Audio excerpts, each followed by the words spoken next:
Hello and welcome to the Dragon's Lair podcast. I'm Jamie and joining me as always is Gavin Thomas. How are we doing, Gav?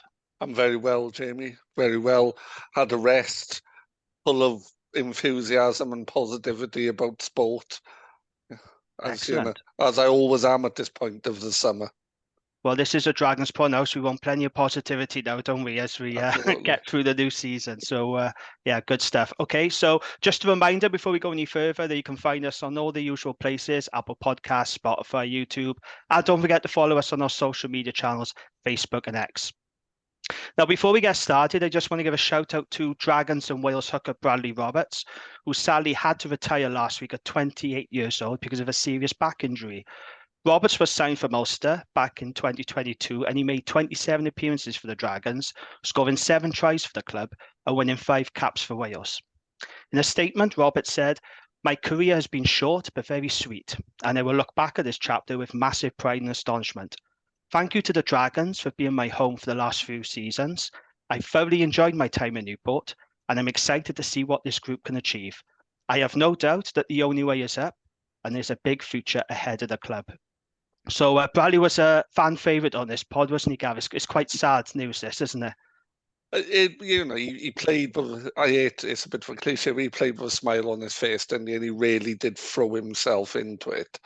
And, whilst I always asked whether or not he was big enough to really cut it at international level, I think whenever he played for us, he always played front foot and, he's ballsy. And that driving maul, which was quite effective last season, he was particularly good at the back of that. Yeah, he was. For a small man, I thought he punched well above his weight, and he was hard as nails, Bradley. He was a really good ball carrier, a very good line-out thrower, very reliable. It's sad. It's really sad to see his career end like this, but that's rugby, I suppose, and these unfortunate things do happen. So, yeah, whatever's next for Bradley, whatever the future holds for him, best of luck to him. But yeah, I just wanted to give a shout out to Bradley there. Okay, so this is our first episode of the summer, and we're kicking off with a special guest, a man who has a challenging but exciting job in his hands. After a 4-year spell with Cardiff Rugby as their chief operating officer, he's made a short journey east to become the Dragons' new chief exec officer. Welcome to the pod, Mr. Rhys Blumberg. How are we doing, Rhys? Yeah, very good. Thanks, gents. Thanks for having me. No problem. Thank you very much for joining us. It's much appreciated. So just to start with then, Rhys, for supporters who may not know much about you, would you like to tell us just a little bit about yourself and your background in the commercial sector? Yeah, of course. So I've been working in professional sport now for sort of 16, 17 years. I went to UWIC and I played rugby for UWIC for 3 years and then left and went off to live in England for a year and ended up playing a season down in Worthing on the south coast, National Division 1, which was a very interesting year. Going from UWIC, where we got beaten up every week by the Valley sides, to going to play Division 1 rugby in England was actually a really nice experience because you didn't have to worry about your head getting kicked in every week. But started working there in a business called RDP, where I was literally selling postcard-shaped advertisements into packs. It was a really, really difficult sales job, a bit of a baptism of fire, to be honest.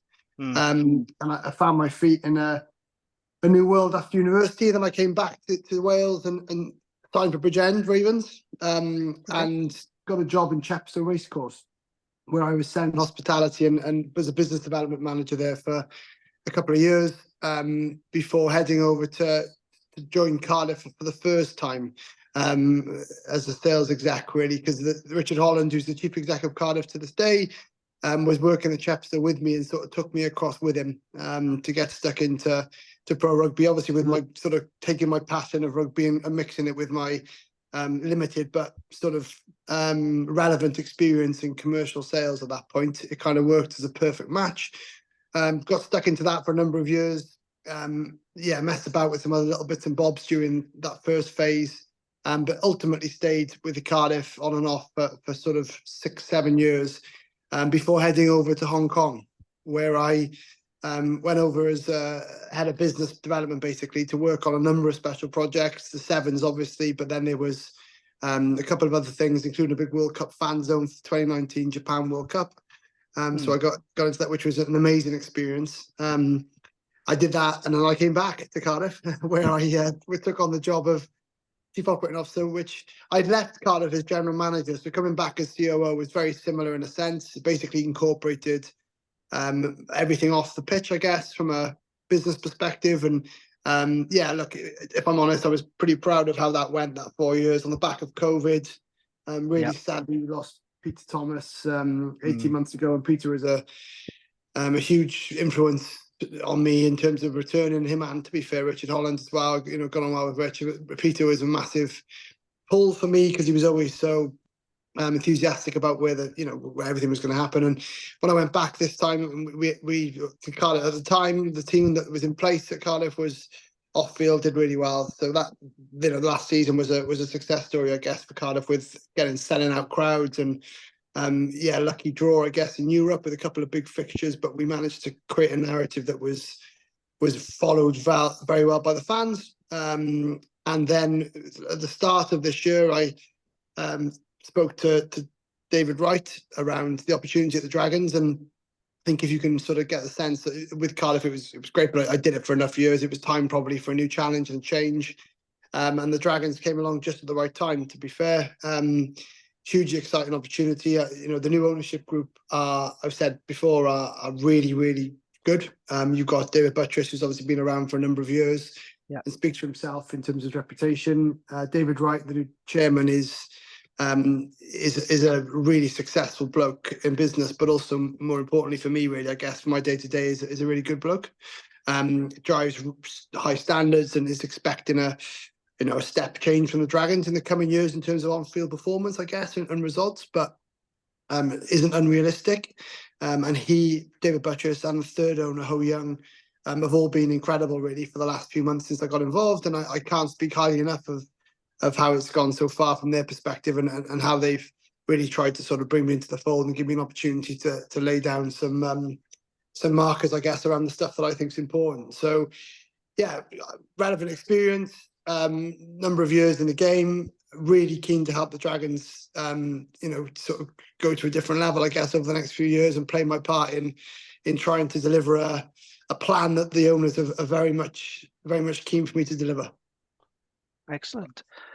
Sorry, Gav, was you going to say something then? Well, I was going to ask Rhys, where did your rugby journey start? Because you talked about the clubs you played for. Where did you play your minis rugby and your first steps onto a field? I'm a Barry boy. So my mum and dad are from Barry, and my mum's from Penarth. Dad's from Barry Island. So I was born and raised in Barry and played for Barry Mini and Juniors. And then eventually I was lucky enough to play for the Vale of Glamorgan Schools under 11s, go through that system, and then ended up I guess progressing to Glantarv in Cardiff. So a rugby school. Yeah. Went with Glantarv. I ended up sort of playing for. I don't know if I'm allowed to say the Cardiff word too many times tonight on this podcast, but I ended up playing for Cardiff Blues under 16s, under 18s, and under 20s in the inter-regional competitions. And then as I say, went down to the South Coast, came back, played for Bridgend, and then I kind of finished up with Glamorgan Wanderers the year that they went out with the Premiership. That was the last year I played with a relatively serious neck injury. So Uwick was probably my favourite rugby of my time playing. I thoroughly enjoyed those years there, and still lucky enough to have some incredible friends from that period of my life. But I also enjoyed the other bits as well, and rugby has been the most important part of my life, clearly, both playing and now working within the sport. Yeah, great stuff. So you mentioned there you met the owners. What did they say to you, Rhys, that made you think, yeah, I really fancy this opportunity? Because like you said, you had a very successful spell at Cardiff. You did really good work there. It must have been difficult for you to leave Cardiff. So what did they say to you? How did they convince you? Because we know about the challenges at the Dragons. Is that something that excited you? Yeah, I think it's, so the really long and short of this is that the owners, if I'm sure you'll have an opportunity to speak to them in person. I know you've met David Buttress before, but now that Davis is a shareholding sort of owner of the business along with the other two, they're all really enthusiastic about the future of the Dragons. And I appreciate that. To your point, Gavin, I think everybody at this time of the year is enthusiastic about rugby, and it is the right time to talk about optimism, regardless to which club or team you're associated with. But those guys are seriously focused on making the Dragons, both at Rodney Parade and on the road, but particularly at Rodney Parade, I think in the first instance, a really successful brand. Now, obviously, you've got some great people in the club. You've got Di Flan as head coach, who's a really, really good operator on field. His reputation amongst players is seriously impressive. You speak to players who I'm friendly with or have known for years, they all talk really highly of Di. He's made some appointments this year that he wanted. So he's brought in Philo Tia, who's having a huge impact. He's brought in Sam and Matt O'Brien as his two coaches, as well as a transition coach change in Tom Hancock, I think, and others. And we're in a situation whereby Di's now got his team around him. They've, those guys have made a huge impact in pre-season from what I gather, as well as Ryan Chambers coming in as head of performance, who I think is also, having a really positive influence. So all of these different factors are the types of changes that the owners are looking for. And on the back of those changes, I guess inevitably, they're going to want some sort of return on that, and whether that's a load of wins or whether that's a step change in performance, both of those things can mean a lot to owners and to fans. You touched on Cardiff there, Jamie, around last year. Let's be honest, there was no massive difference in the amount of wins that Cardiff achieved last year versus years prior, but arguably they went out every week and gave it 100% on the field. Fans responded really well to that. I think Matt Sherratt spoke about, what they were trying to achieve really clearly in the press. We backed that up as a team at the time with a good PR story, and it got to a point where they got decent traction, and that all came from the approach on field. So I think our ownership group of the Dragons definitely in the market for an improvement and an attitude, I guess, change to a degree, without wanting to speak as though there was no good attitudes last year, because there were. But you know what I'm trying to say. I think it's approaching every fixture like it's the biggest game they're going to play that year, and how they get there. I think, to be fair to Di Flan, how they get there is by bringing the right people in to work alongside him to get the best out of the boys. So hopefully that's kind of the intention this season, from what I gather. Oh, brilliant. Okay. Can I ask you about that Wales Online interview you did? Because you ruffled a few feathers, didn't you, Rhys, when you spoke to Steph Thomas from Wales Online. So this is what you said. For anyone who wasn't aware, this is just a snippet of what you said. You said, if we did go down to 3 regions, I'd be absolutely gobsmacked if Dragons were the team to go. It would just be an absurd decision to cut the region which has the most stability. And then in a Q&A at Ronnie Parade recently, which I attended, you said, on the pitch, we haven't been the top region, but off it, as we stand today, we are in the best position of all 4. Could you expand on why you believe the Dragons has the most stability compared to the other teams? Yeah, look, because I'm here. That's the right answer. No, I think what I'm getting at there is, so the other regions are owned by private owners, and obviously there's a central funding model that is being continuously negotiated and discussed both in the public and behind closed doors. And ultimately that will come to a head, and there'll be an agreed amount of distribution money-wise to all the different regions. When I talk about stability off field, specifically for us, I'm talking about the ownership group as one, because you've got 3 enthusiastic people who are now owning the Dragons, who, perhaps, and I'm not for one second saying that the other owners of the other regions aren't enthusiastic, but I just feel that the 3 that we've got are quite special in that space. And I've seen and worked with owners in the past. They remind me of Peter. They've got that same sort of heartfelt desire for success. And, the 2 of them are local, which I think plays a huge part in that. And the 3rd, who isn't local, is a very switched on businessman who's got interest in all sorts of sports, who offers a very different dynamic. So I think the ownership group as it's set up is really, really strong. But the biggest one is our ownership group own Rodney Parade. Yeah. So as part of our business, we have an asset worth however many £1 million, which is used by another team, which offers stability, because we've got a great client in Newport County. Those guys and that relationship, I think, is really flourishing at the moment. So that's great. It's used by Wales Football for age grade and women's games. It's used by WRU this year, you've seen, for women's games. We're also going after some other big fixtures that perhaps stuff that we've never seen at Rodney Parade before, as well as other stuff I mentioned in the Q&A around the concert and stuff. All of those factors, for me, create an environment where our business is actually really stable. And if you look at the figures over the coming years, I'm not going to claim that we're going to be making millions of pound profit, but we're all right. we're all right. And if you think about other Good. sports clubs across the country that have gone bust in recent years, you know, there's obviously an element of frailty around the majority of professional sports clubs, full stop. So when I talk about us being stable, I'm on about that sort of owner mixed with business stability creates an environment at the Dragons, in my opinion, from what I've seen and what I know, which is very stable compared to a lot of other professional clubs throughout the UK. Yeah, that's fair enough. It's massive for us to have Rodney Parade, isn't it? Because I was reading Lance Bradley's interview with Wales Online, and they're getting that move to St Helens sort of, which is going to be great for them. But he was saying that they don't really make very little income at the Swansea.com because it's not theirs. So it's huge for us to have our own site and own that stadium and reap that income from Newport County and other events, isn't it? Absolutely. I've actually lived that. So when I first got to Cardiff, they were based in the City Stadium and they were tenants of Cardiff City Football, and it just didn't work. I mean, the commercial, it just didn't work for a number of reasons. But back to us. I mean, you think about, we want to, creating a clubhouse for our support group, which is what we're doing now. So we're taking, it might be a question you can ask me later, but we're taking Rodney's and making a clubhouse as an example. Well, that's because it's our ground and we can be flexible with what facilities we've got. We're currently in the process of trying to constantly improve the fan zone, or to, how do we make the customer journey easier? People coming in to Rodney's, how do we get them over to the concrete stand that was, to get them back to the seat without having to walk around, and all these different things we can control because it's our ground. So we're not playing second fiddle to somebody else telling us how to do it. So that offers stability as well. But the biggest thing, without a shadow of a doubt, is finance. We are in a stable position, comparable, not necessarily saying to the other Welsh regions in particular, even just generally speaking, in pro sport, the Dragons are in a good place. That's good. That's really encouraging to hear, that is. Okay, but let's talk about on the field then, because that's a different story, isn't it? So Dragons have finished 15th for the last 3 seasons, and yet again we finished bottom Welsh region. You've talked about already the changes in the coaching and the new players, the recruitment. How hopeful are you, Rhys, that the Dragons are finally going to kick on and have a decent season? Because for all the good news happening off the field, we really need to start seeing some on-field results now, don't we? I think that's fair to say, isn't it?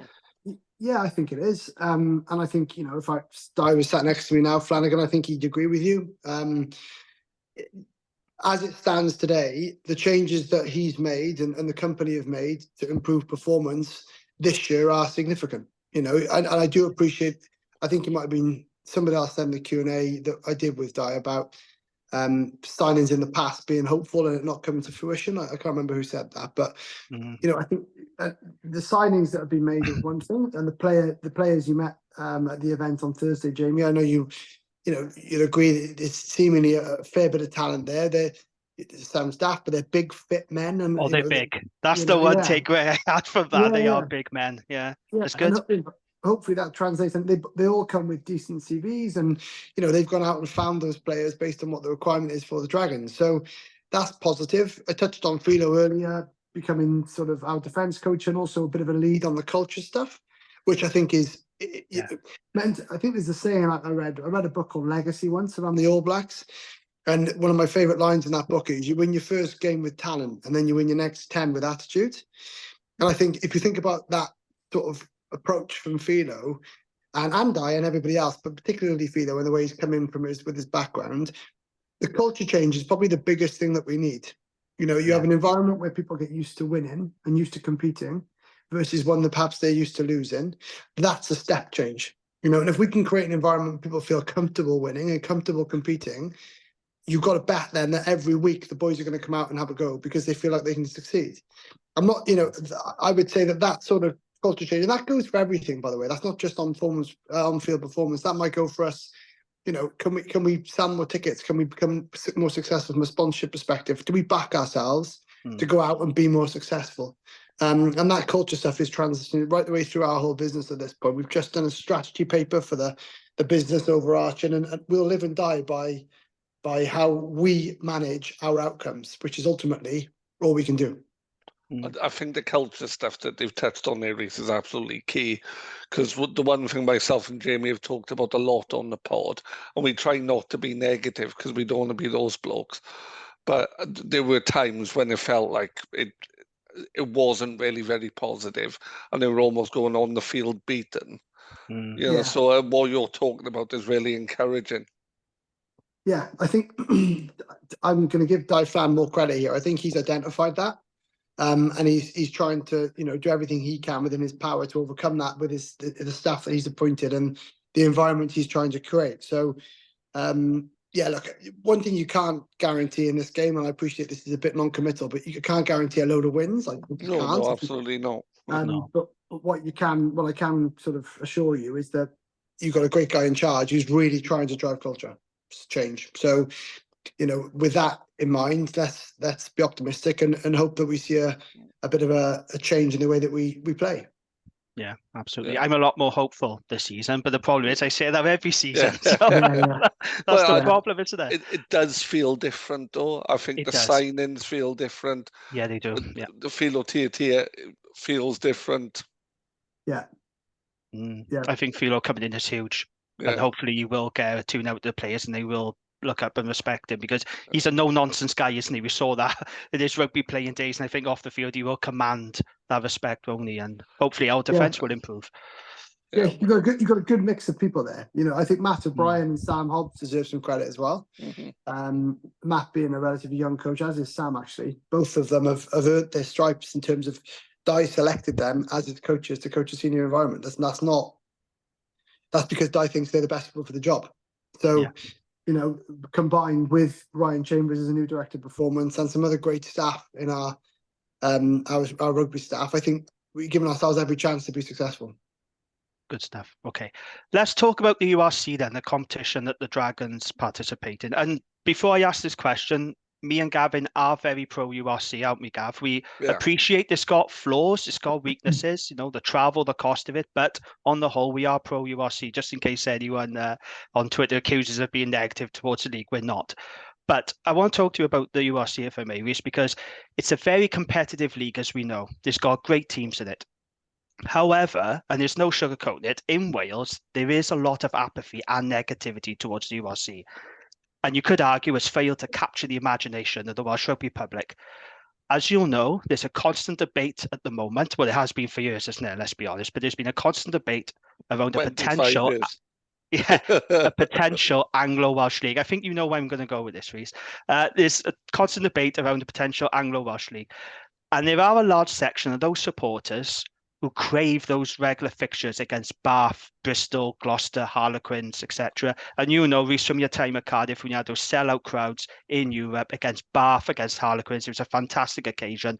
A lot of people bought into it. Can I ask, how do you feel about the URC as a product? And how do you feel about an Anglo-Welsh, the potential of an Anglo-Welsh league? Do you think that's the way forward for Welsh rugby? So 2 questions there, really. Okay, so URC-wise, the league that we're in is the URC, and ultimately, from my perspective, the first thing to say, which is a bit of a weird thing to say, is the URC as a business has made a huge effort in recent years to make the product much better. Now, I appreciate that the South Africans joining in have had mixed reviews, whether it be positive because the standard of rugby is obviously amazing in terms of these guys who are playing for the Stormers and the Bulls, etc., been super successful in the URC, and those guys joining our league has made it more difficult for us, put it like that. Yeah. But clearly, alongside that, the 12-hour flights to go and play them in a domestic fixture, so to speak, is a real challenge, and not just from a boys preparing properly physically perspective, but also clearly there's a big challenge from a financial perspective as well. Yeah. So pros and cons to URC. The effort they've made to rebrand it, the effort they've made to make it feel like a bigger league and really sort of give it some status within World Rugby. You'll see there's some amazing stats. Recently been to a URC conference. In fact, it was last week in Italy. And the league is growing exponentially from a public perspective. Look at South Africa, 37% growth last year on Super Sports. So as one example, but it's growing everywhere.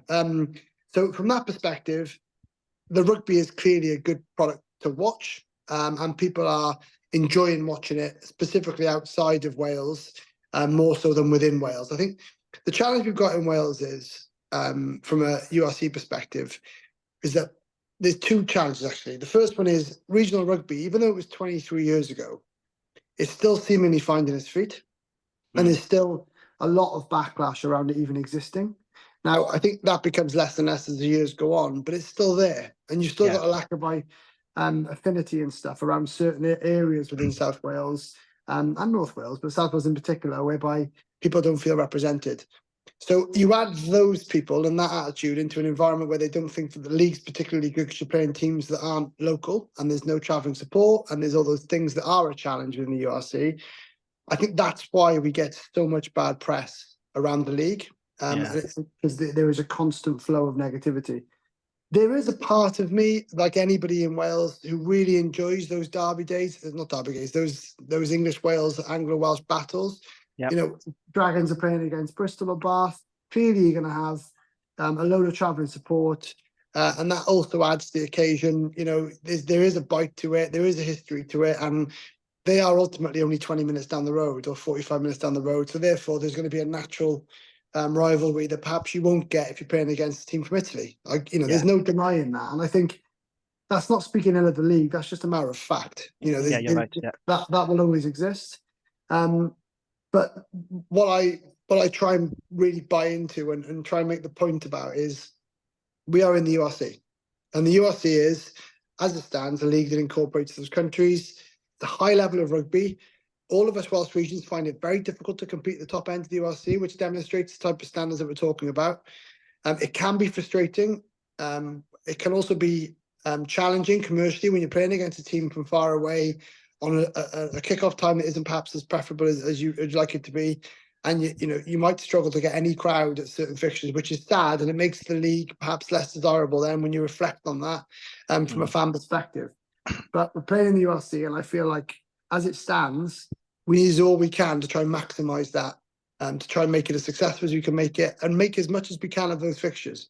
If we are playing Connacht, or we are playing Leinster, or we are playing Zebra, or if it's Stormers, every one of those fixtures, we need to try and make as meaningful as we can from a Dragons perspective to try and maximise the commercial opportunity and the rugby opportunity.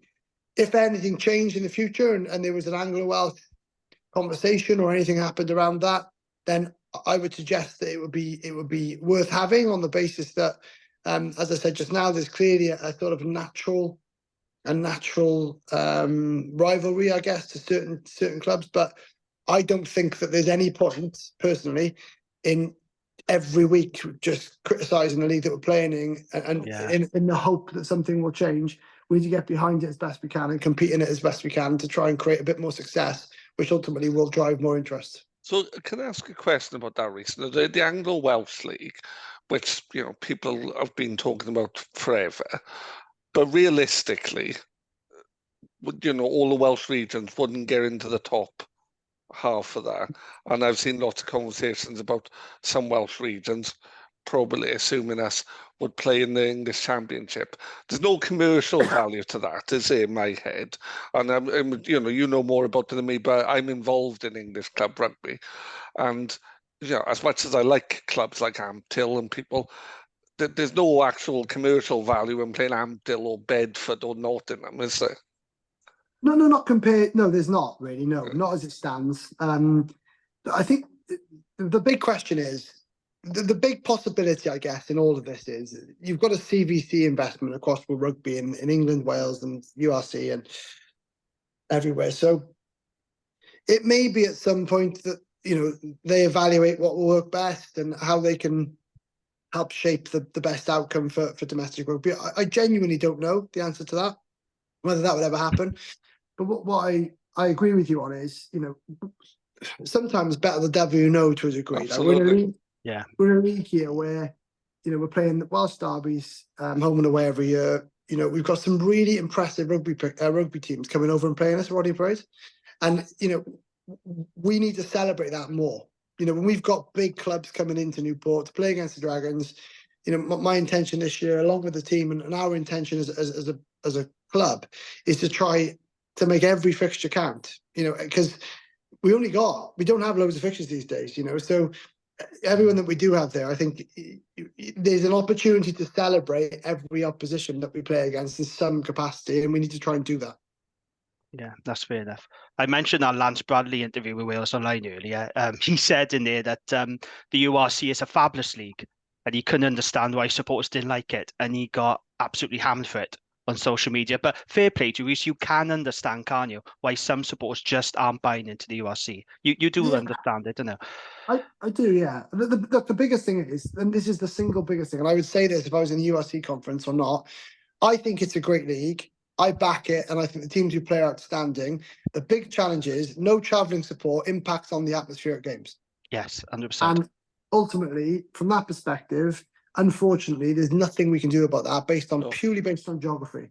So that is the one big letdown in the league. Outside of that, I genuinely think the standard of rugby is superb. And there's so many good teams and good players that we should celebrate it more. I'd rather watch us play Munster than I would, not just like English Championship clubs, some of the clubs in the English Premiership. I'd rather watch us play Munster than Newcastle or even Gloucester, who aren't much great shakes at the minute. Yeah, there we are. So and this is kind of it as well. It's back to my original point about the sort of regional rugby challenge that's been in Wales for years and years. There's tiered arguments, isn't there? So you have somebody who comes from somewhere in Wales that doesn't feel represented by a region, so they'll get on social media and have a go at us, at the Dragons. Then you've got somebody else then who is kind of happy to be a Dragons fan to a degree, but then just can't do anything but sort of have a pop at the league every 5 minutes. And then you've got specific fixtures within the league that people see as lesser fixtures. So they'll have a right go when you're playing against those teams at home because it's such a stupid. So the tiered arguments are constant and it's very challenging to address them. I think what we just need to do to summarize everything, it is what it is. We're in the URC. We need to get our heads down. We need to improve our performance and get stuck in. And, that's definitely the focus for us over the next couple of years. Yeah, the URC is our league and we just need to make the most of it, don't we? And it is difficult. It's a very competitive league with very tough teams, but it is what it is, like you said, Rhys, and I suppose we got to be a lot more positive around it, haven't we? So, brilliant stuff. Okay, WRU. So, WRU, they're publishing their full strategy this autumn. Another one. How many strategies have they done now over the years, Gav? Are you counting how many strategies the Welsh Rugby Union have published over the years? They've done 2 since we've been doing this pod, and we haven't been doing the pod a year. Yeah, exactly. I thought you meant tonight then, Gav. They've probably done at least 1 today. Oh, dear. Okay, so full strategy this autumn. Now, Rhys, from a Dragons and Welsh Rugby perspective, what would you like to see in this strategy? What changes do you feel need to be made, not just for Dragons, but for Welsh Rugby as a whole? What do you want to see come out of this strategy? Look, I think ultimately, there's a common goal amongst all the regions when it comes to this stuff, and that is that we're in a situation where the union are funding us to a point where we're able to compete, and it's obviously a very sensitive subject as it stands today because we're right in the middle of negotiating and clearly it's very confidential. I'm not avoiding the question. I'm just being honest with you. And we understand. Yeah.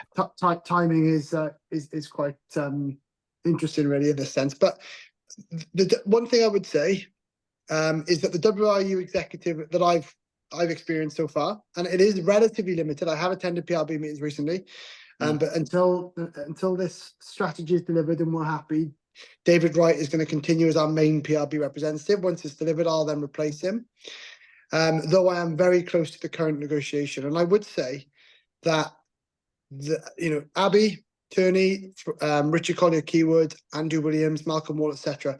These guys in PRB and WRU are trying very hard to find a solution for us that will allow us to be competitive over the next few years. So there's a lot of work going in to understanding what we need, how we can best work together. If there's anything we can work on from a shared services perspective, maximizing commercial opportunities, minimizing costs, and making sure that we basically are as competitive as we possibly can be for the funding that they're offering from the centre. So very positive compared to perhaps what it was before, without speaking ill of anybody. Yeah. But yeah, I think there's still a fair way to go, but I'm optimistic, if I'm honest, as it stands, that over the course of the next few weeks, stroke months, we'll get to a point where, as regions, we're comfortable and happy that we can be competitive with the level of funding that the union are trying to give us. Okay, and now that there is going to be an increased level of funding according to reports, isn't it? Is that one of the things being discussed? that's being discussed. There's all sorts being discussed. But the union are trying their best to find more money to fund the professional game. Okay, and they are absolutely committed to 4 professional teams. Absolutely. In the current proposal, there hasn't even been talk of anything else. That's good, because this is constant debate, isn't it, about cutting the region? I think we're all getting sick and tired of it, and it's not good for anybody involved. That stuff is actually stuff that I do feel quite passionate about. I think I might have said this when someone asked, but like going down to 3 regions, if that's a decision that you're going to have to take at some point based on the number of on the amount of funding that they've got, which, as it stands, I say, there hasn't even really been tabled at all. They're trying to find solutions, or a solution for 4 teams to compete, and they're not a million miles off that, I have to say. But that is actually better than a 2+2 model or a 3+. What I find really difficult to accept is, privately owned companies by people who are really striving to be successful, investing as much sort of private money into the business as the rest of the teams, and are driving, trying to sort of, get the best outcome for their team. Why should anybody else be funded differently in order to make them better than them? I get it if there's an Irish model where you've got a union that own all the teams. I get it. They can kind of do what they want and be quite strategic with how they back different teams. But I find it hard, unless there's criteria, I guess, to a degree, which there has been in the past. But even then, it's that sort of equality model, giving us the opportunity to have the same amount of funding so we can start being competitive, I think is really important for the Dragons. Yeah, I couldn't agree more. Okay, an article that caught my eye last month in the South Wales Argus. The headline: Dragons explore selling Ronnie Perret naming rights to boost income. So in this article, it says the Dragons could sell naming rights to Ronnie Perret as they look to boost their income. Their sponsorship deal with Compete has come to an end. That means that there will be a new company on the front of the jerseys, and also with naming rights for the stand on the Ronnie Road side of the ground. Can you give us an update on that, Rhys? Are we expecting a name change for Ronnie Perret anytime soon? Not as it stands. We are kind of in the market for big commercial partnerships. If Rodney Braid's naming rights does come up as a possibility, we are sort of pitching that out at this stage. And we've got, obviously, the benefit of that is we're working in tandem there with Newport County. So we've had some positive conversations that all events would be based at the named stadium. So that gives it a lot more value from a commercial perspective. But as it stands now, we're in the very early stages of pitching that. So that nothing's coming around the corner at this stage. So don't worry, we're not gonna drop that on you. But look, I think from that perspective, I don't know how you guys feel about this. So I maybe sort of disagree with me, but to be successful, we need to generate as much commercial revenue as possible. And we don't have a load of massive assets. So you've got like a front shirt, or you've got like stand naming rights or whatever. And then obviously naming rights for the stadium would be the big one.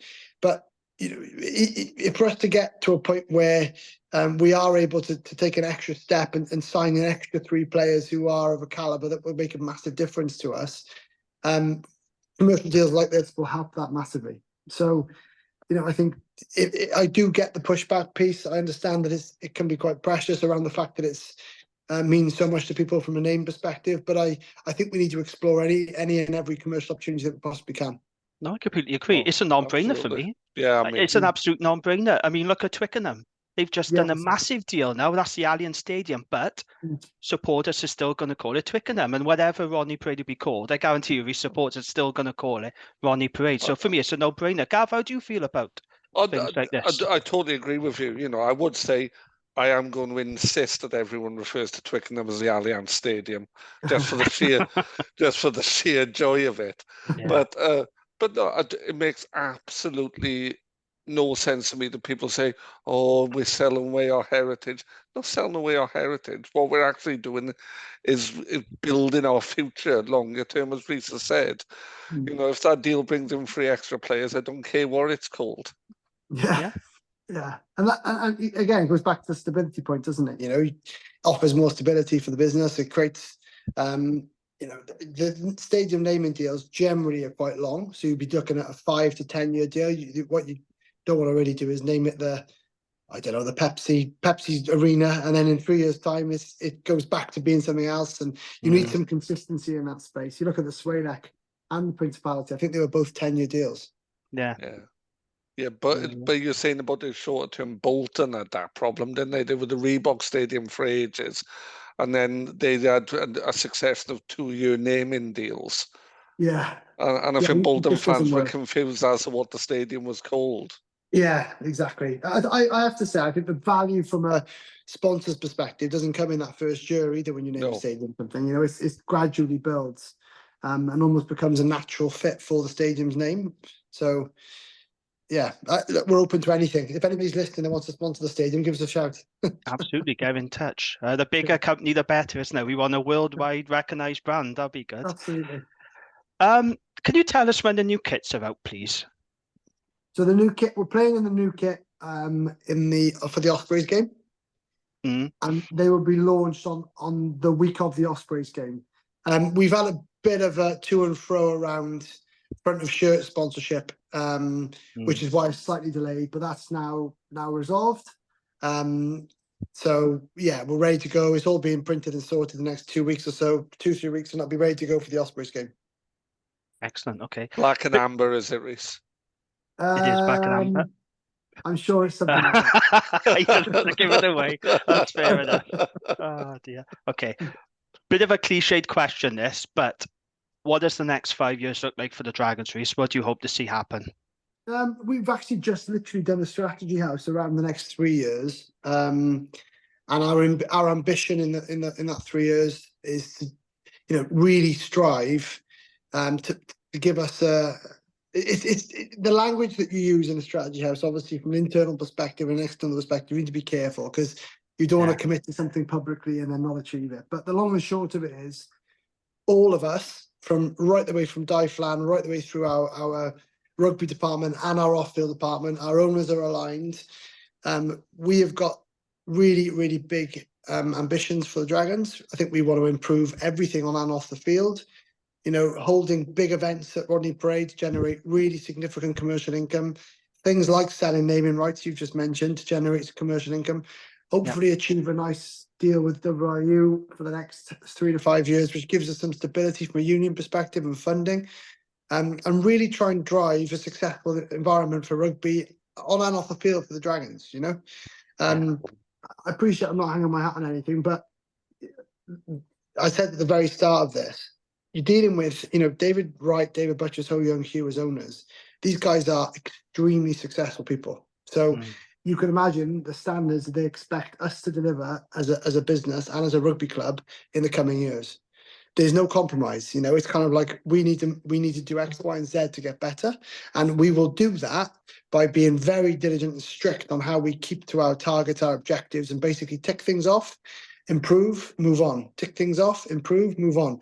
And that's right the way through, from commercial to rugby performance to community performance, all of those things, very structured, with the intention of constantly getting better. So to answer your question, I would say our intention is to improve every aspect of the business to become a very respected and successful team on and off the pitch, driving growth of revenue and success on field. Excellent. Good stuff. Last question for me. What message do you have for the supporters ahead in the new season? I think first thing I'd like to say is the response and the warmth and I appreciate I'm not Cristiano Ronaldo signing back to Manchester United, but from my perspective, the fan base that we've got at the Dragons genuinely really, really encouraged by how warm and friendly everybody's been. And I appreciate, to the point at the start, it's the most optimistic part of the year and everybody's probably excited to what's to come.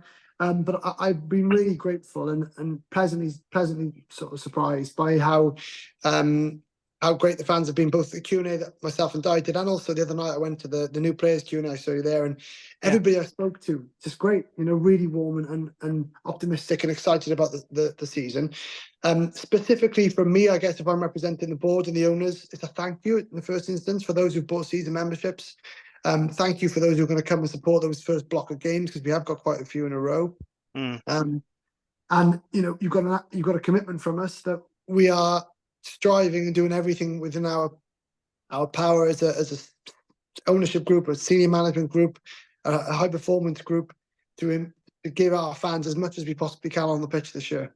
And I'm very optimistic about youngsters, stars that we've got from years gone by, and also some of our international signings and the impact that they can have on field performance. And we're hoping that we see a great start to the season with those 4 home games in our first 5 games, or whatever that stat is. Yeah, that's a huge block, isn't it? That first block, so important, because we had this last season. We had 4 out of 5 last season. We only won 1 of them, and it really did sort of hurt us as the campaign went on, because we couldn't get any sort of momentum. So it's pretty crucial. And we got Ospreys at home first game. That's going to be a great occasion, isn't it? Welsh derby to kick the new season off. It's exciting. There's a couple of great games. Like you play the Ospreys at home, then we go to the dreaded Leinster away, which is a really tricky fixture, whoever you are. But we go there and give it our all, I'm sure. We come back then into 3 home fixtures on the bounce, don't we? So it's 2 South Africans followed by Benetton, all of which are tricky fixtures. But at Rodney Parade, I think Dial really get the boys up for it, and we'll have a go at it, and who knows what will happen. One of the things that Di said in the Q&A that he did a few weeks ago was he wants to make Rodney Parade the fortress. So to make Rodney Parade fortress, winning a proportion of those games is essential. Otherwise, you're not going to get anywhere. So, to finish the question you asked about the fans, just the biggest thing for me is thank you, and I can't wait to see you at a game. The only game I've been to so far was Judgment Day, which was a tricky day for us last season. But I'm really optimistic and excited about getting down to Rodney Parade and watching us play this season. So thanks, and I'll see you there. Excellent. Gav, anything from you before we wrap this up? Any other further thoughts or questions? No, I think kind of Rhys has covered most of it. But what I would say, or would ask Rhys, so in terms of Dragons, and you're saying kind of success on the field, and I'm not going to hold you to this, but this season, what does success look like? We're not expecting to win. Me and Jamie are realistic. We don't think we're going to win the URC. That's 4 years' time. But this year, what's a realistic goal? I think I touched on it earlier. So I think just an improvement, I guess, in how. But one thing I got to be very careful of is I've only just arrived, right? So I'm not being critical of what happened last year or players' performance last year. But I think to answer your question, I think the group turning up every week and really flying into games, really getting stuck into games, where all our fan base, all of our sponsors, everybody's feeling as though we're on a bit of a journey towards success, So yes, we win games, definitely. I think winning more games than last year is an absolute priority for Diane, for us. But I think as well, performance is huge. I think as we go through the season, if we're seeing consistent good performances that we're all proud of, then I would say that success as well, Gavin. And I would totally agree. Like if we could be where Cardiff was this last season, I'd accept that, because Cardiff won the same number of games as us, but they looked competitive. They had a very good season. Maybe not as many wins they were like, but they were competitive in fairness. They picked up a lot of bonus points. And that's why I like us to be, And I spoke to Di about this. When we go on the road, I don't want to see us get pumped 40, 50 points. I want us to go there, be competitive, and pick up a losing bonus point on the road. I do agree with you what you say about performance. It is important as well as results, isn't it? Just to show we're headed in the right direction. Definitely, yeah. Look, I think that's something that so success looks like good performance, winning games, obviously, but good performance, good attitude, and hopefully as well, speaking now on behalf of the office team and stuff, that you guys come to Rodney Parade, whether you go into the new clubhouse in Rodney's club or whether you go into the fan zone or whatever, you enjoy your experiences at Rodney Parade. There's going to be a big focus this year on continuing to deliver a great match day experience. And from my perspective, as winning on field is clearly an obvious one. High performance on field is an obvious one. But you guys leaving as supporters saying, I had a great day today. I really enjoyed myself. Well, that's a huge success as well for us off field. So collectively, that's kind of our goals as a business this season. Great stuff. Okay, I think that's a good note to end it on there. Rhys, thank you so much for joining us. We really do appreciate you giving up your time this evening to join us and being open and honest and answering all the questions. Yeah, it's really appreciated, isn't it, Gav? Absolutely, yeah. And we appreciate you busy, Rhys, so thank you for your time. My absolute pleasure, gents. Good luck with the rest of the season podcast, and I'll see you at a Dragons game this year. Absolutely. Yeah. Brilliant. Okay. Thank you, Rhys. Thank you, Gavin. And thank you, the listener, for downloading this episode. We hope you enjoyed it. We'll be back very soon with another special guest. But until then, take care and goodbye.